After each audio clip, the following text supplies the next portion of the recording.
चुनाव आयोग को निष्पक्षता से काम करने की आवश्यकता है।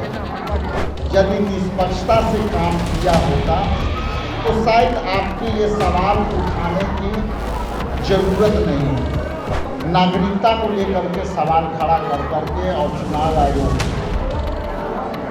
जो ढूंढने का प्रयास कर रहे हैं और जो ढूंढना चाह रहे हैं, किसी धर्म समूह के व्यक्ति को टारगेट कर करके ये किया जा रहा है।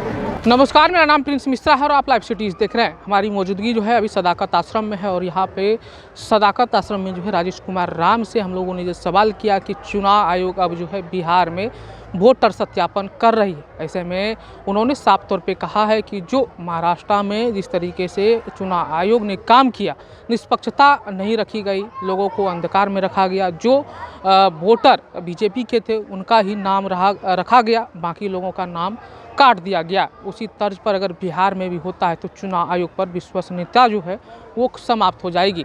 चुनाव आयोग को जो है स्पष्ट रूप से जो है संवैधानिक रूप से जो है यहाँ पर भी सत्यापन करना चाहिए। ऐसे में राजेश कुमार राम क्या कुछ करें चुनाव आयोग पर, सुनवा रहे हैं। देखिए, जिस तरह से मतलब ये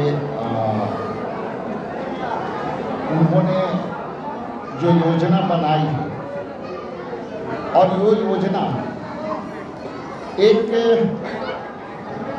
नागरिकता को लेकर के सवाल खड़ा कर करके और चुनाव आयोग जो ढूंढने का प्रयास कर रहे हैं और जो ढूंढना चाह रहे हैं, किसी धर्म समूह के व्यक्ति को टारगेट कर करके ये किया जा रहा है। चुनाव आयोग को निष्पक्षता से काम करने की आवश्यकता है और यदि महाराष्ट्र के मुद्दे को ले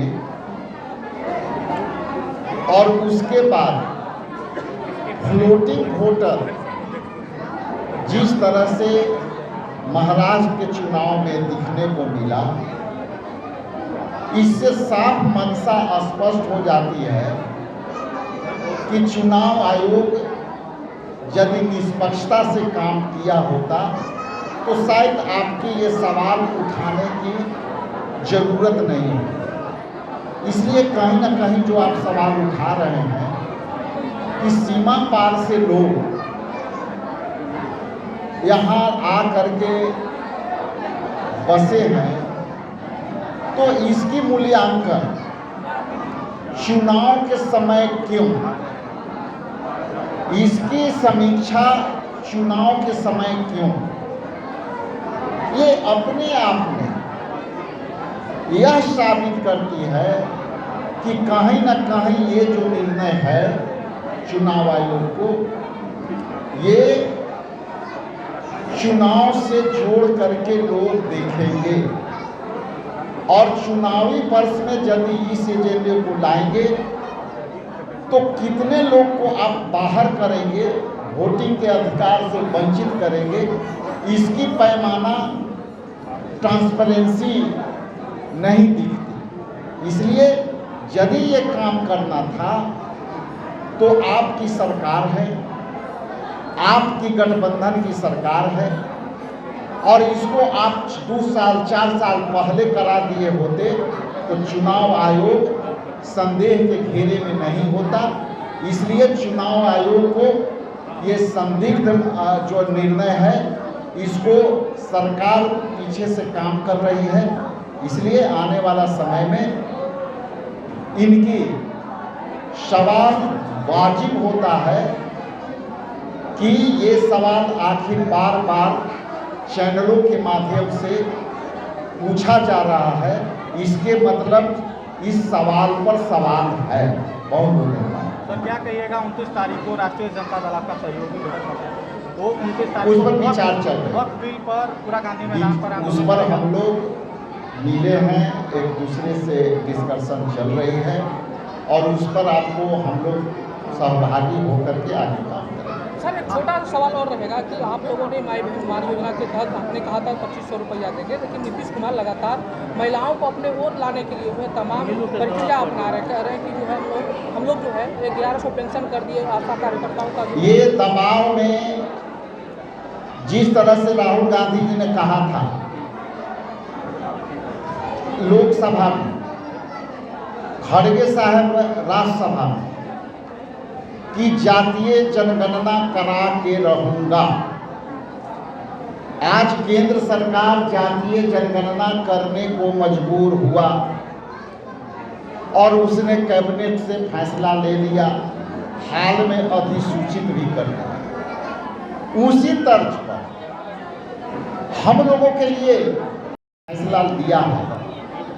ये माई बहन मान योजना के दबाव में लिया गया फैसला है और यदि वो दिए हैं तो उनको 2500 रुपया भी कर देनी चाहिए।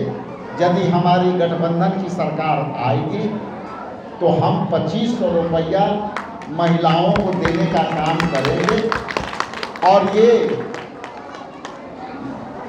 दबाव जनहित में यदि हुआ है तो ये कांग्रेस पार्टी महागठबंधन के दबाव में जनता को आंशिक रूप से फायदा होगी और हम लोग इस तरह के एजेंडे पर काम करते रहेंगे।